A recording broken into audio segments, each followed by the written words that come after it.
প্রিয় দর্শক, আসসালামু আলাইকুম। দেশ এবং দেশের বাইরে থেকে যারা আমার এই অনুষ্ঠান প্রতিনিয়ত দেখে থাকেন, কৃষি কথা ইউটিউব চ্যানেল থেকে তাদেরকে জানাই আন্তরিক শুভেচ্ছা ও অভিনন্দন। শুরু করছে আজকের প্রতিবেদন, সঙ্গে আছে আমি এরশাদ হোসাইন। আজ আমি আপনাদেরকে নিয়ে আসছি পাবনা জেলার সুজানগর থানার চরদুলাই গ্রামের পাশে। এখানে এক ভাই, উনি হাঁস খামার করছেন। এই খামারটি যে দেখাশোনা করে, আমি তার সাথে কথা বলবো। হাঁস পালনকে তিনি কতটা লাভবান হয়েছেন বা লাভবান হতে পারবেন, এবং হাঁসের কী কী রোগ হয়ে থাকে এবং সেই রোগের জন্য তিনি কী কী ব্যবহার করে থাকেন, চলুন তার সাথে কথা বলি।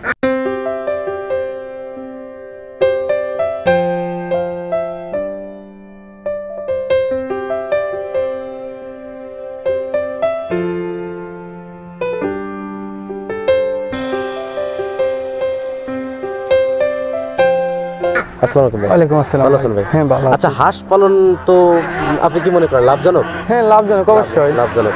আচ্ছা, হাঁস এই খামারটি কার? খামারটি আমাদের কাকা হয়, আফসার। আফসার কাকার খামার। এই খামারটি আপনি দেখাশোনা করেন? আপনি দেখাশোনা করেন। দেখ, এখানে কতগুলো হাঁস আছে আপনি জানান? এগুলো 500 আছে, আর 1000 বাচ্চা বাসায় আছে। বাচ্চা পালন করতেছে বাসায়, আর এখানে 500 বড় হাঁস আছে। কতদিন বয়সে হাঁসের? তাও বছর খানিক। এখন ডিম দিচ্ছে কতগুলো? ডিম এখন একটু কম দিচ্ছে। কেন কম দিচ্ছে কেন? এখন একটু আমাদের প্রচুর চাপের জন্য খাওয়া দাওয়া একটু কম হচ্ছে। আচ্ছা, হাঁসের কি খাবার দিচ্ছে এখন? হাঁসের এখন ধান দিচ্ছি। কি ধান? ধরেন যা বাজার যেটা পাচ্ছে 28, 29 যেটা সেই ধান। আচ্ছা, এই হাঁস পালন করে তো আপনি মনে করেন লাভবান। আপনি 550 হাঁস থেকে কি পরিমাণ ডিম আশা করেন? ডিম আশা করি তাও 500 হাঁস থেকে তাও 450 ডিম আশা করি। এখন দিচ্ছে 100 দিচ্ছে। কমে গেছে আর কি। এখন কি মনে করেন আপনি হাঁস পালন করে লস? না, লস কি জন্য?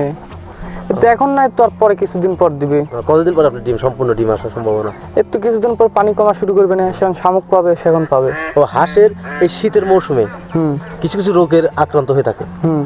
কি কি রোগের আক্রান্ত হয়? গাল ফোলা, মাথা ফোলা, পা ফোলা, এগুলো। আচ্ছা, এই রোগের জন্য কি কি ওষুধ ব্যবহার করেন? আমরা একটা ওষুধ থাইবিনটা ব্যবহার করি। থাইবিন ব্যবহার করে সব সমাধান হয়ে যায়? হ্যাঁ। মাথা ফোলার জন্য থাইবিন, গালে ঘা হয় গালে ঘাওয়ার জন্য থাইবিন। এই ওষুধগুলো কোথা থেকে আনেন? এগুলো আমাদের পাশে বাজারে দোকান আছে। আচ্ছা, এই ওষুধের দাম নেই কত টাকা? দাম সঠিক আমাদের মালিকানে, তো সঠিক আমরা বলতে পারবো। মালিকানা আপনি জানেন না? মানে হাঁসের যখন রোগ হয় তখন আপনারা মালিককে বলেন, মালিক ওষুধ নিয়ে আসে, ওই ডাক্তারের কাছ থেকে নিয়ে আসে। আচ্ছা, ওই আপনার মালিক বা আপনার এই হাঁস পালনের কতদিনের অভিজ্ঞতা? তো আমার হয়েছে 1 বছর খানিক অভিজ্ঞতা। বছরখানেক অভিজ্ঞতা থেকে আপনি কি বলতে পারেন এই হাঁস থেকে 100% লাভবান হওয়া যায়? হ্যাঁ, হবে। 100% হওয়া যায়। 100%। আচ্ছা, হাঁসের পা পড়ে যায়, মানে প্যারালাইসিস হয়, এটা কিসের জন্য হয়ে থাকে? এটা ধরেন খাওয়ায় দুর্বলতা, প্যারালাইসিস। আমি যখন জানি যে ডাক কলেরা আক্রমণ হলে পারে হাঁস প্যারালাইসিস হয়ে যায়। এটা কি ধারণা আছে আপনার? ধারণা তো অনেক রকম হয়, এ তো সঠিক আমরা বলতে পারবো না কিভাবে করে এই হয়। প্রিয় দর্শক, আমার এই ভাই হাঁস পালনের যে 1 বছর অভিজ্ঞতা থেকে উনি বললেন যে হাঁস পালনকে 100% লাভবান হবে। আচ্ছা, এই 500 হাঁস থেকে প্রতিদিন কি পরিমাণ ডিম আশা করেন আপনি? প্রতিদিন বললাম না 450 টাকা।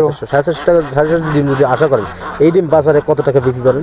ধরেন এখন হচ্ছে 1050 টাকা। 1050 টাকা সব। তাহলে প্রতিদিন তো আপনি তাও প্রায় 4,500 টাকার উপর ডিম বিক্রি করেন। 4,500 টাকা ডিম বিক্রি করেন পার মান্থ। কি পরিমাণ ডিম বিক্রি করেন? কি পরিমাণ টাকা ডিম বিক্রি করেন আপনি? কি পরিমাণ? আবার 4,500 টাকা প্রতি। মানে আপনি তো মাসিক হিসাব নেই, 1 লাখ টাকার উপরে ডিম বিক্রি করেন। হ্যাঁ, তা হয়। খরচ বাদ দিয়ে কি পরিমাণ থাকে আপনাদের? খরচ বাদ দিয়ে থাকে অর্ধেকে থাকে, বেশি থাকে। মানে 50,000 মতো থাকে। হাঁস যদি নতুন কেউ খামার করতে চায়, তাহলে কি 100% লাভবান হতে পারবে? হ্যাঁ, হতে পারবে। প্রিয় দর্শক, আমার এই খামারের মানে অভিজ্ঞতা অনুসারে বলতে পারেন হাঁস পালনকে 100% লাভবান হওয়া যায়। আজ এ পর্যন্ত, দেখা হবে পরবর্তী ভিডিওতে। ততদিনে ভালো থাকেন, সুস্থ থাকেন। আল্লাহ হাফেজ। ভিডিও বানাবেন না।